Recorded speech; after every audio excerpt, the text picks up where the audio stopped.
overselling yourself as being this badass agent when, like, come on, dude.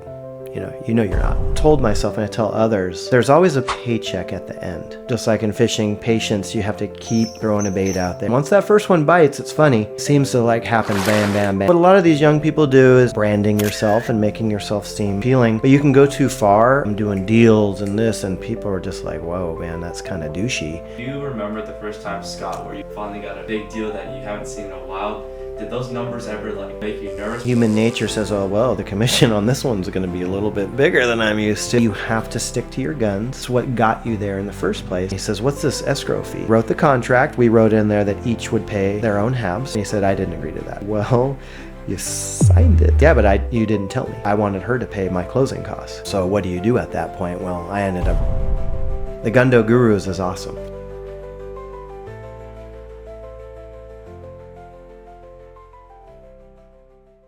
All right, everyone. We're here sitting down with Scott McCain. Thank you. Appreciate you coming. You got it. Happy to be here. Yeah, Segundo Gurus. For those who don't know or just tuning in for the first time, Segundo Gurus is a podcast that shows young adults like myself or teenagers in high school that you can be successful from your own town, El Segundo. You don't have to come from Beverly Hills or Chicago. Success comes from hard work and being respectful to people and being true to yourself. So that's what the mission of the podcast. Scott, you want to introduce yourself for the people who don't know you, how you got started in real estate? Sure. So my name is Scott McCain. I've lived in El Segundo since the 1980s. Went to high school here. Have my family here now. I started in real estate about 10 years ago and started at a small boutique in Manhattan Beach. And I'm now with Compass and have an office in town on Richmond and a partner that we work together. But I guess I got started, honestly, probably in the 70s because my father was a real estate agent. So I watched him and went to a lot of open houses, handed out a lot of flyers, did a lot of mail marketing preparation for him despite wanting to go surfing. But kind of looking back, it was well worth it. That's awesome. You saved up a year's worth of expenses before diving into real estate full time. What's your advice for those who want to jump in right away without the financial cushion? Don't do it. No. It's hard. Unless you have a built-in pipeline right away and you're going to be cashing escrow checks right away, you're not going to make money. Because it's a long play. You work for a team, that's a different story. You're going to get some paychecks, but half of them are going to go to the head guy. So there's lots of, more than one way to skin a cat. But I would say as much as you can, have a little nest egg because you never know when an opportunity might come up, whether it's a marketing opportunity or maybe there's an investment opportunity that, can turn a couple of bucks. So having your powder dry, highly recommended. Right. And you also had, if I remember correctly, a duplex going for you as well for passive income, right? I had a few income properties, some commercial and some residential that, definitely helped float things. And of course I had a partner, a wife that was working full time with a good job that was very supportive. So I wouldn't probably be here if I didn't have those for sure. Right. So, some of it's luck, some of it's the draw, a lot of it still is hard work, but, you kind of have to have a little fortune here and there. Sure. So that adds even more to the idea of you need some cushion. Yeah. For sure. Yeah, because, living here, you can see the real estate prices, they aren't cheap. So neither are eggs, neither is gas. Yes. So it's all comparable. Everything's expensive. Yeah, I just at the Trader Joe's yesterday. I tried getting 3 packs and they're like, sir, you can only get one. Yeah. Which is crazy. Never thought that would happen. There's been a huge surge in people getting into real estate, especially after shows like Selling Sunset. Yeah. What would you say to those who think it's an easy path to success? For some it might be. There are people that have that personality that can dive in and are really good at winning people over, really good at sales, but it's like professional athletes. It's a pyramid, and at the top there's not much room So you got to think more about the middle or the base. Those shows do glorify, and it makes it seem like it's easy, and it can be at times, don't get me wrong. But a lot of it is putting in a lot of foundational work, because you have to set up your base, a clientele, a system of trust. You have to put in systems also that work for your marketing style. And, you can go and try to do Selling Sunset, but if you're going to go to Gardena, those clients, they don't care. Right. That's a different approach. So yeah, it's good. It's good to be motivated and good to be excited about a career. And, I'm all for that, but where we live, it's just a little bit different. Right. You go north of that airport, and it's a little bit more like that. Mm-hmm. Sometimes I even have to stop myself from watching something like that. I've had this discussion with my mother, because it's not really the truth, and it's what we want to see. Yeah. And it doesn't show the nitty gritty parts of this business. Right. And so if you get so used to something like that, when you do have to deal with the quote unquote boring stuff, right, it's well, I don't want to do it. You know what I mean? Right. So, and they're not showing, those guys going on listing appointments and not getting them. Mm-hmm. They're showing victory after victory, where right. It's like baseball. If you're hitting 333, you're in the Hall of Fame. Mm-hmm. So real estate can be similar. You're not going to win all the listing appointments. Some of them you're going to lose. Some offers for buyers you're going to lose. But, if you are consistent, those numbers will start to improve. For sure. When starting out, you said that joining a team or finding a mentor can make a big difference. What advice do you have for picking the right mentor or team to guide you? That's a great question. Like you said, that's pretty much was my experience. I thought, okay, well, I'm a property manager. I'll get my real estate license. I'll go and start selling houses. Where am I going to go? I'm going to go where my dad worked. So I did. I got my license, got a phone call from the broker, who knew me through my dad, and said, come work for me. This was Shorewood. So I said, okay. Went and hung my license at Shorewood, and I got there, and I was like, now what? And everyone's like, well, go sell houses. I was like, well, how do you do that? Mm-hmm. Figure it out, kid. And that was it. And I was really frustrated. And I remember there was a kind of a graduating class that got hired at the same time. Mm-hmm. A couple local agents in town, similar age as me. Same thing. What do we do? And I struggled, and luckily, my first deal was from a guy I played soccer with. He said, hey, are you a real estate agent? I said, yeah. He's like, I want to buy a house. I said, let's go. Yeah. And we both kind of didn't really know what we were doing, because I had nobody to guide me. I'd go in and ask the sales manager, can you review this contract for me? And he would kind of send me down the road and go, oh, go ask Bob. And I'd go to Bob, and Bob's like, hey, I don't have time. And so really, really frustrated. I was giving half of my commission to the broker because I was still a probationary. Mm. And I thought, well, what am I getting for this 50%? It's $20,000 or whatever. So I had a friend, Scott, another Scott in town, who says, why are you doing this? Come work with me. I had been in business maybe 6-7 years already, kind of knew a lot of people. And he said, I'll mentor you. He's like, you don't need to give me that asshole split, as they say. I don't know if I'm allowed to say that, but and I said, okay, cool. And we were like-minded. We were already buddies, and he kind of showed me his way. And when I'd have a question, he was there to help me. When I was like, well, how do I approach this situation, whether it's a listing or going to get an offer accepted? He's like, well, here's what I would do. So I really got that hands-on mentorship. For the first, couple of years, I would call him all the time. And that's exactly what I needed. But I didn't know. I thought, I just go in and I can figure it out. I'm a smart guy. I have a college degree, I watched my dad. And it's really not that simple.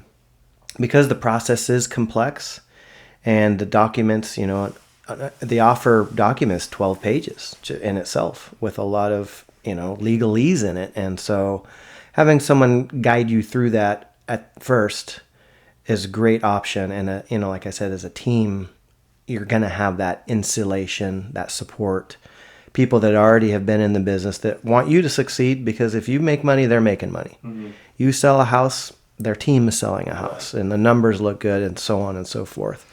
I felt like at the first place, it was more, okay, you're here now, kid, but hey, you're competition, so I'm not going to help you. Right. It's funny how that works. Yeah. Right. Right. People want to help you, but in the back of their mind, they want to be number one. Right. Or the best as well. So Right. it's like...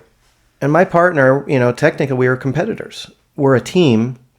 He's the team leader. I work under his marketing, but we work our own clients. He never says, hey, Scott, here's a buyer. Go close them, and I'm going to take half. That's not how we operate.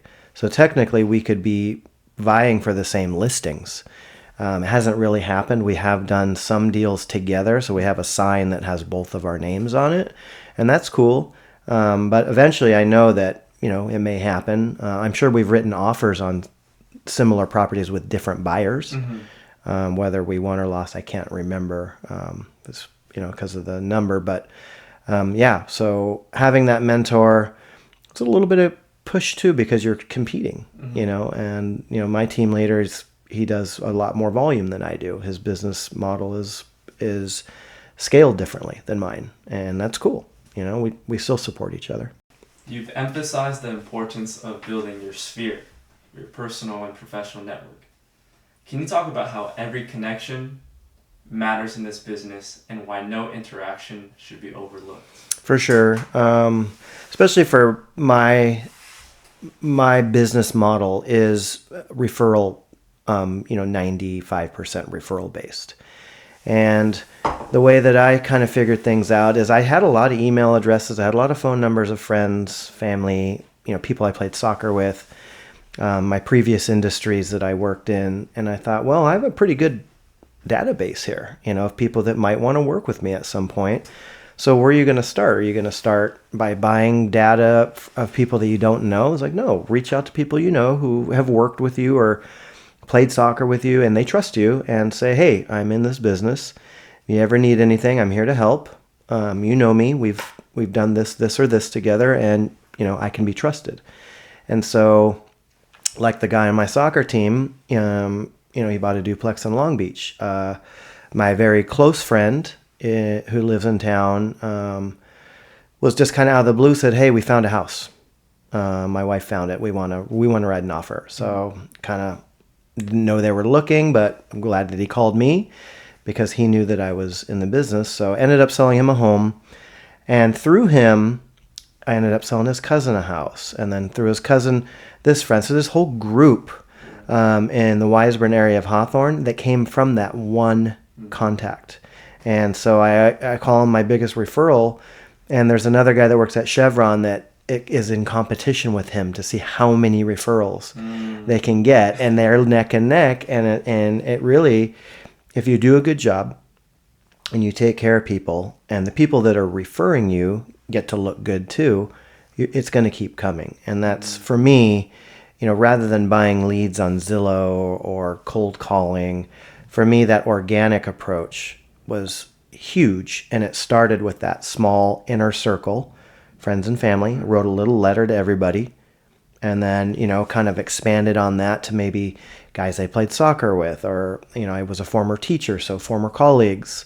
Before that I was in the restaurant industry, so maybe managers or people that were probably, as servers that maybe went on to become professionals that were probably looking to buy a house. And sure enough, it worked, and luckily enough, it worked. So I didn't quite know what I was doing.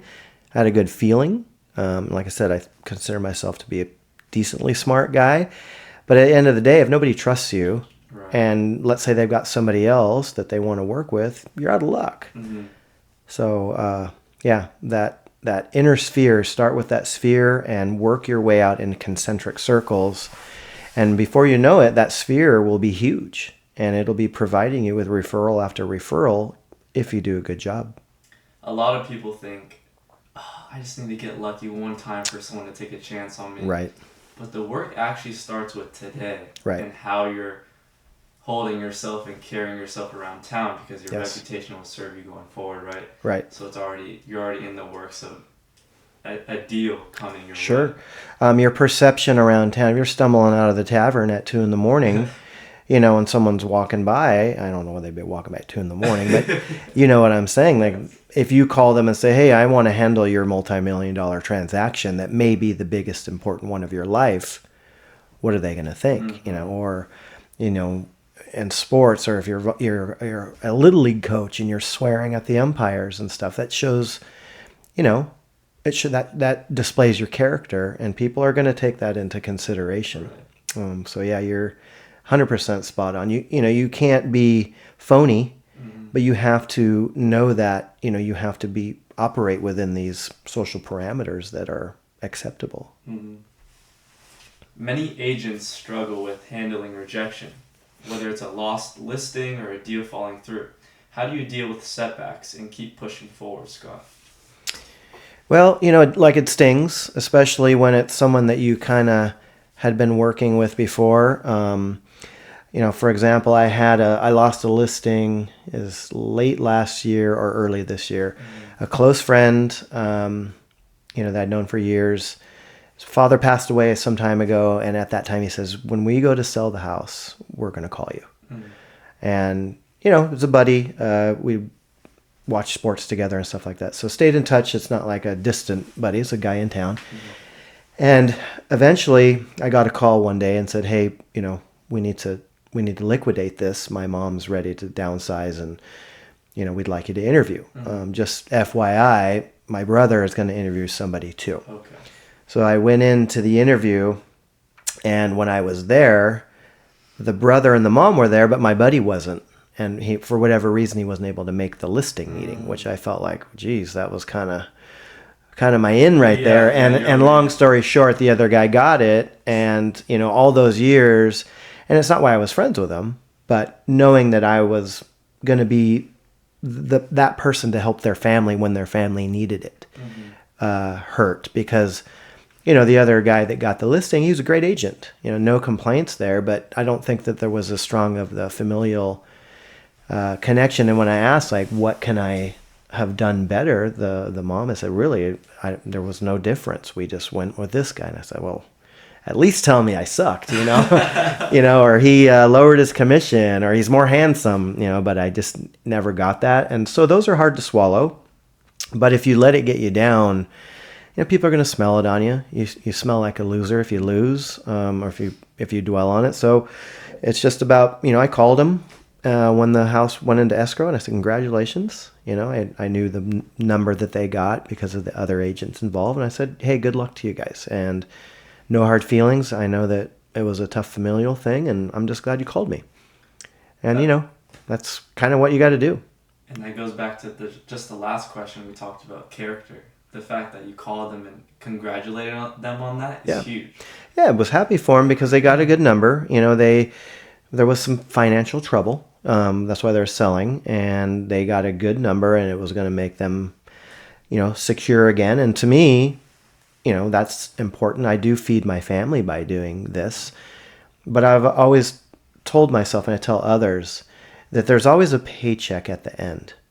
If you work hard and you're honest, it might not be that transaction, but he might tell somebody down the road, that guy Scott, I thought he was going to be a jerk and be pissed at me and not be friends with me anymore because we went with another guy. And you know what? He called me and thanked me. And I said, well, that's what I would want to happen to me. And so that's, it's do unto others, right? It's the golden rule. Mm-hmm. And I believe that down the road will pay at some point. Right. It might be 2 years. It might be 12. But it should, as long as, you're honest and forthcoming. Scott, you're a big fisherman. Yeah. And you mentioned that in fishing, well, this is at least my idea, that the fish, you don't choose the fish, but the fish chooses you. Talk about how patience applies to real estate and working with the right clients.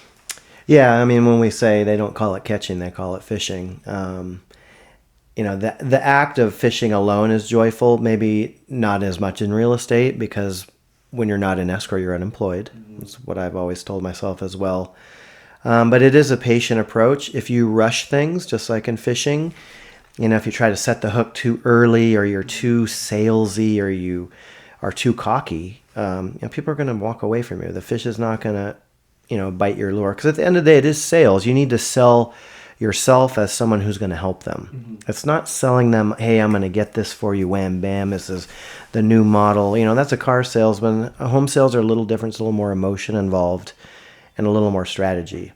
So if you are too abrupt, if you're too phony, you're too plastic, most of the time people are going to sniff it out and you're never going to catch anything.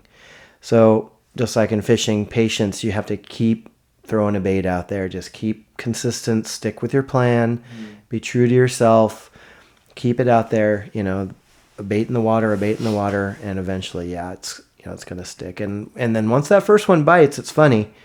It seems to like happen bam, bam, bam after that. You get them in a row. A business begets business. So someone says, "Oh, you got that listing. That's cool. Hey, my uncle's selling his house. Your photos looked really nice. Maybe he'll want to talk to you, or you want to talk to him." Sure. Right. So it's a nice way to operate. Like I said, it's very organic for the way I do things. Mm-hmm. But now you make me want to go fishing. I know. What's one mistake you see new agents make all the time, and what would you tell them to do differently? I think bragging, kind of. So what a lot of these young people do is on social media, and you have to. That's where the world is these days, is TikTok videos and branding yourself and making yourself seem appealing. But you can go too far and like, hey, I'm doing deals and this, and people are just like, whoa, man, that's kind of douchey. Especially here, El Segundo has a blue collar element. People don't like that. Wham, bam, I'm gonna sell you a shark skin suit guy. So people overplay it a little bit, and I think that's a big mistake. And they realize it when maybe you get a few deals here and there, but people are going to move on from you because that scares people, because they think that they're being sold. And you got to remember, you're a fiduciary. So you're not a salesperson to your client. You're a fiduciary. You're essentially allowed to do a transaction with a legal document when you don't have a law degree. And that's what the nature of an associate broker is, or a sales agent. So you're selling to the other side. Hey, our offer is the best one. Hey, this listing is a great one. So yeah, I would say overselling yourself as being this, badass agent when, like, come on, dude, you're not. That leads perfectly into my next question. The last time we talked, you said never get salesy with your clients. Do that with the buyer's agent. Can you break that down for people who might not understand the difference? Yeah, so everyone has seen a salesman. There's the Simpsons character, that guy that's like disheveled, and he's like, oh, I don't know where my next deal's coming. People don't react well to that if you're supposed to be helping them. People get nervous if you're nervous. People get angry if you're angry. People get scared if you're scared. They want calm, straight, shooting people that are going to navigate these rough seas for you, and you have to shoot them straight. You have to look them in the eye, and if the list price that they want is too high, you have to tell them, I think it's too high. Now, does that mean that you won't list it at that price? No, but you are the fiduciary. You're saying, this is my professional advice. Don't say, yeah, we'll get that number just to get the listing. That's wrong. That's selling your clients. So, don't blow hot air up their keister, right? Because it's never going to end well. You're going to have conflicts. They're going to say, you misled me, this, that, and the other. Your reputation's going to be one that you'll do anything to get, a listing signed, and you don't want that. Now, when I talk about selling the other side, it's the same way, whereas you don't want to come across as too salesy, because the other agent's going to, he's going to figure it out. However, for example, if another agent says, well, what's your buyer's highest number? And I say, well, that's a great question. You're going to sell them out. However, you're going to say they can go up, and it's kind of this cat and mouse game that you play. And, you speak up their qualities as a buyer, right? Motivated, great kid, nice family, or successful businesswoman, whatever you want to do. You sell the lender. I work with one lender in particular I've known for a long time, and he's good, and we work well together. And you sell that as a package. Like, hey, I've done 50 deals with this guy, and instead of me calling B of A in Arkansas and not knowing anybody, I can talk to my buddy and say, go upstairs to underwriting and get this through. And that's a huge difference. And people, also know his reputation in town because they've worked with him as well. So that's what I mean by selling. It's not sales per se, where you kind of think of that schmoozing. Yeah. Again, some people do that, and it works for them. It doesn't work for me. I'm kind of a laid back guy, but I feel like I'm very even keeled, and that's how I present myself to my clients, and in a sense to the other side as well, while at the same time selling the virtues of what they're offering, if that makes sense. Yes. I remember you talked about, like, you'll develop a style, and Yeah. that's what you mean. Correct. You're a straight shooter, even keeled, and you're not going to lie to your clients. No. You're going to tell them how it is, and then you offer your advice, because that's what Right. they want you for. And I model, my dad died pretty young, so I was at 27 when he died, but I try to model myself after what I saw, and then after the fact, what people talked about him. They had renamed this ethics award at Shorewood, the Woody McCain Award. And people that had the highest ethics, were, voted on by their peers, would win this award every year. And I thought, shit, that's pretty cool. Yeah. And my dad was successful. He wasn't a Manhattan Beach Strand guy, but he was steady Eddie, made plenty of money and had plenty of clients. And I thought, that's kind of how I want to be. I want people to look back and go, well, Scott was a good guy, but man, he was honest. He shot us straight. He was legit, never panicked, and just, was easy to be around. And that's kind of how I try to model my business style, because it works for me. I've talked to other agents who say, almost like the law of attraction, you don't want to be too desperate, because desperation attracts desperation, all that jazz. They said, honestly, if you just give two shits, Nathan, everything's just easier. And I think there's some, tweaking to that message, but I think what they're trying to say is that if you're not overly excited or jumpy, or, like you said, putting, bursting up their bubble, the buyer's agent, like giving them wrong ideas, then everything works better in that sense. And yeah, I go back to the Simpsons character. If you can go back and remember that sales guy, he's always so nervous and jumpy, like you said, jittery. Where is my next deal going to come from? That's, like I said, that all that does is attracts negativity. It pushes positivity away, and kind of being a little bit nonchalant about it, I think, is important, but not so much that it looks like you don't care. Right, there's a certain finesse. Yes, exactly. And that's, that comes with experience. And luckily I had experience as a restaurateur and as a teacher. So both of those before 20 something years in those industries, like dealing with people day in, day out, reading people, reading what they want, kind of made a natural transition into helping people.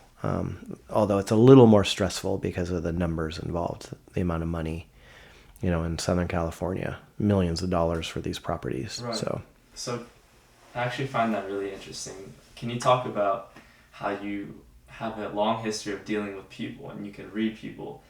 Do you remember the first time, Scott, where you had like a big deal for the first time? Like, so you've been working in this ballpark of numbers for real estate, but then you finally got a big deal that you haven't seen in a while. Did those numbers ever make you nervous, but you just remembered, hey, like, I'm good with people, I've done this 1,000 times, the number is just different? I mean, yeah, I'm not going to lie. Human nature says, oh, well, the commission on this one's going to be a little bit bigger than I'm used to, and that's a nice feeling.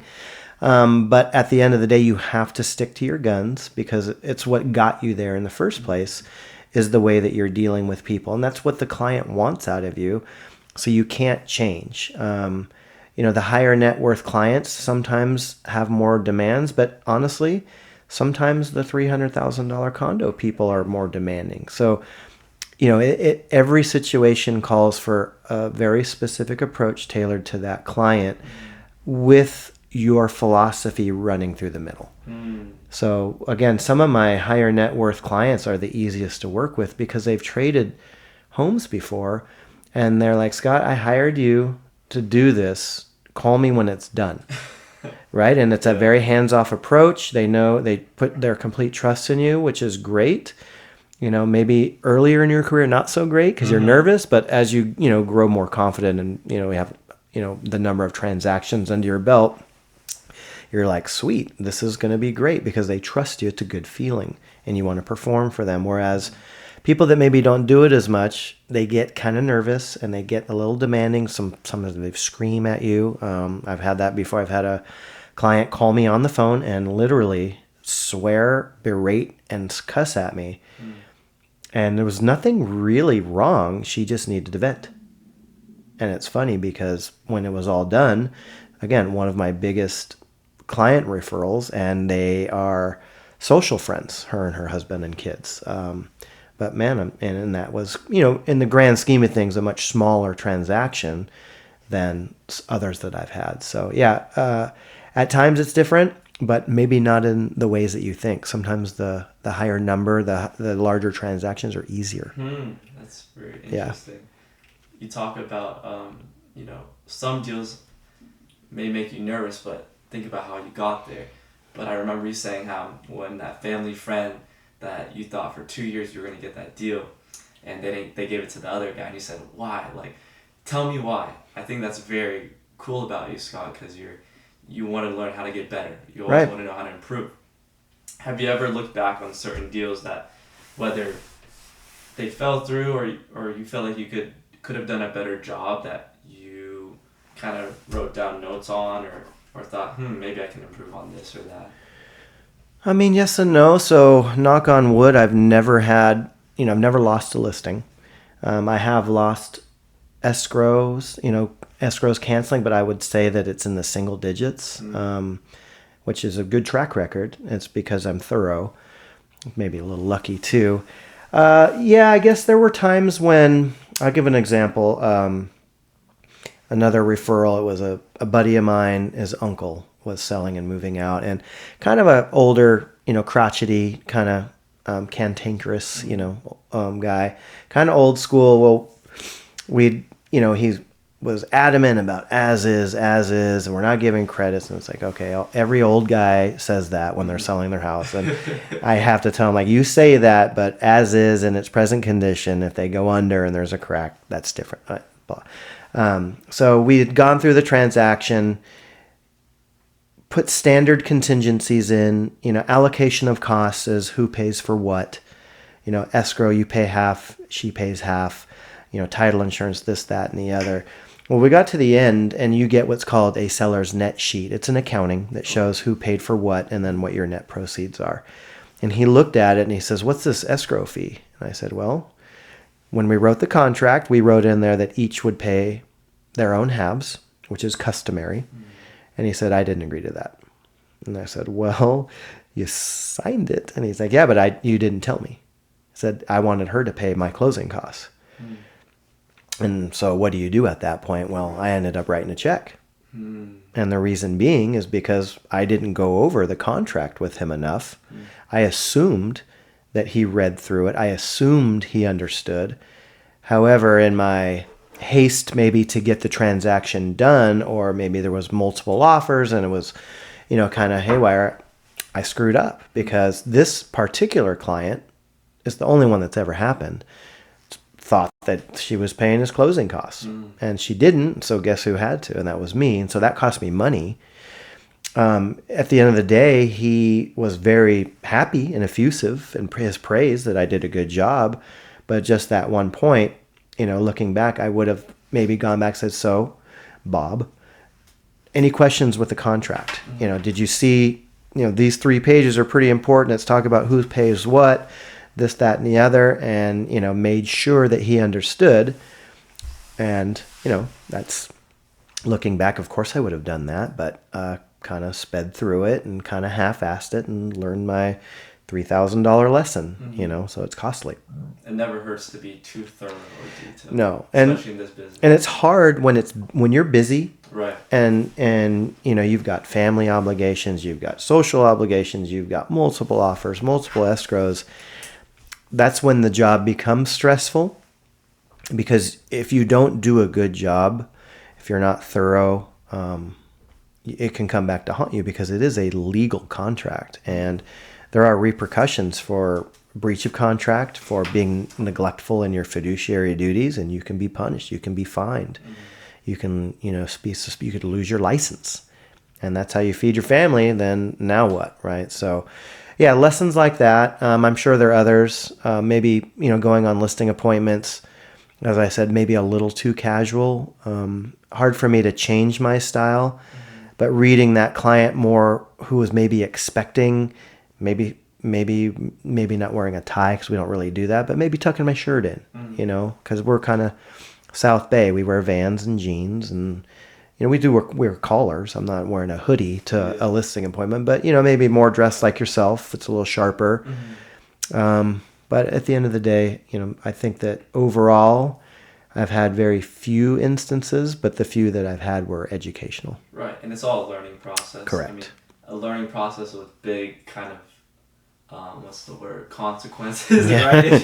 Yeah. The legal wise. Legal and financial, for sure. Yeah. But in the end, just like any other business or even self-improvement, it's all a learning process, and you just have to have a good attitude about it. Right, and nobody's perfect.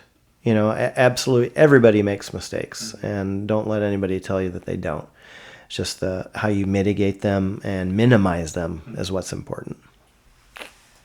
Looking back at your career so far, what's one deal or client experience that taught you valuable lessons? Sort of what we've been talking about, actually.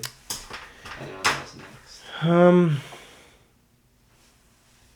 So I've dealt a few times with either a death and the beneficiaries are selling the property, and so learning how to deal with comforting the family during the loss, but also maximizing their financial, because maybe at the time they're in grief and they're not really focused on the transaction, but in 2 years they're going to be happy that they got that extra $200,000. So kid gloves around dealing with loss. Also, I've had a client where the daughter was basically forcing her to sell her home because she's older, couldn't take care of the property anymore, and they wanted her to move up north to be in assisted living, not assisted living, but like senior housing, and to be close to them because they were 5 hours away. And the woman had lived there since the 70s. Her husband died maybe 5 or 6 years ago. So pretty recently still. They'd been married a long time. He was a carpenter. He built a lot of stuff at the house. You could just tell he was handy, good with wood. It was very dated home, but clean, tidy, just you could tell he was very meticulous about maintaining, and she had a hard time letting go. And, the daughter would be there at times, but a lot of times it was just me working with her, and I'd show up and she'd cry. And it would break my heart because so many memories were infused into that home with her family. I mean, this lady had truckloads of Christmas decorations that she didn't want to part with, but she's going to a 1-bedroom apartment from a 4-bedroom house.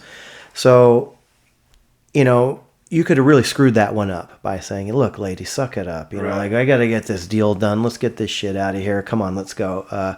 But you really have to take your time with these types of people because they deserve it. She's had a hard life losing her husband, having to move from her home that she loves. So just be patient. That's, to me, being an empath for people in that situation helps the transaction. And then, communicating that to the other side, like, look, don't shove an offer down our throat and give a 24-hour timestamp on it. Because this lady's grieving not only her husband, but losing her home. I'm telling you, she's not going to take your offer if you try to ramrod it. And so protecting her in that way. I guess that, and I recently lost a client that I had known for many, many years. I had worked with her in the education. We became friends. And then a client, because she decided to buy a house through me, and recently lost her through cancer.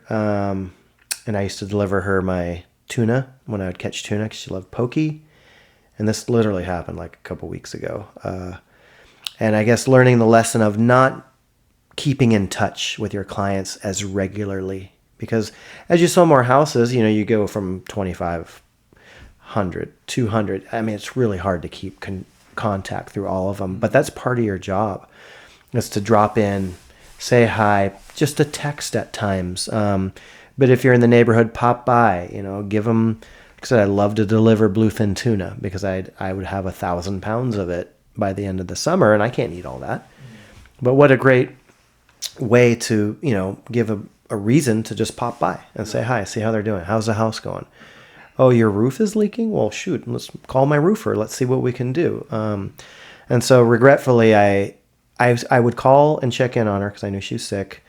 But I always said, I'm going to come now. I'm going to go down to visit. I'm going to go down to visit. And I wouldn't, like something would come up and I wouldn't. So I guess more of the personal things like that. I can't think of a lot of professional, every on the lighter note, every transaction is a learning experience, especially if you make it one. So inspections, every inspection I've had, I follow that inspector around. What's this? What's this? What's this? So that when you go to show a house, you could go to your client. Well, guess what? See that crack right there? That's probably because of this. We should probably look into that. So there is that, constantly learning, again, on the lighter side. But yeah, does that answer? Yes. Okay. And at the end of the day, with the grieving and checking on your clients, they're all human at the end of the day. Right. And they're not just a number. Right. But they're human beings with emotions. And right. for you to just take time out of your day to pop by and say, hey, how are you doing? Yeah. Like, really, how are you doing? Or Mm-hmm. do you need any help? They'll remember that, and it always goes back to your reputation. Yeah. And I love that about this job, that I'm able to do that, like I said, and as a restaurateur, more often, when I was more in the management side of things, you're dealing with people that are pissed off. Yeah. And that sucks. That grinds on you. The education part, I love the kids, but the stuff that like would eat at you was the discipline, right? Because you're always disciplining. You got to call the parents. It's a pain in the ass. Whereas in real estate, if you do a good job, it's like the happiest time of people's lives because they bought a house. It's their first time, or they just made $800,000 on an investment that they poured their heart into, and you're connected with that if you do a good job. If you screw it up, not so much. Yeah, for sure. All right. The ending segment of my podcast, I like to do a quick little, almost like rapid fire question. Oh boy. But the rule is you only have to answer in one word. Okay. All right. What do you want people to think of when they hear the name McCain? Honest.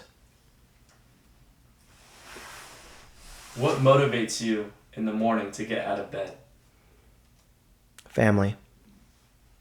I like that. What brings you the most happiness? Family. Yeah, I was going to say you could say family again too. Thank you, Scott. I appreciate you, brother. You got it. This is an amazing interview. I think the public's going to love this as well.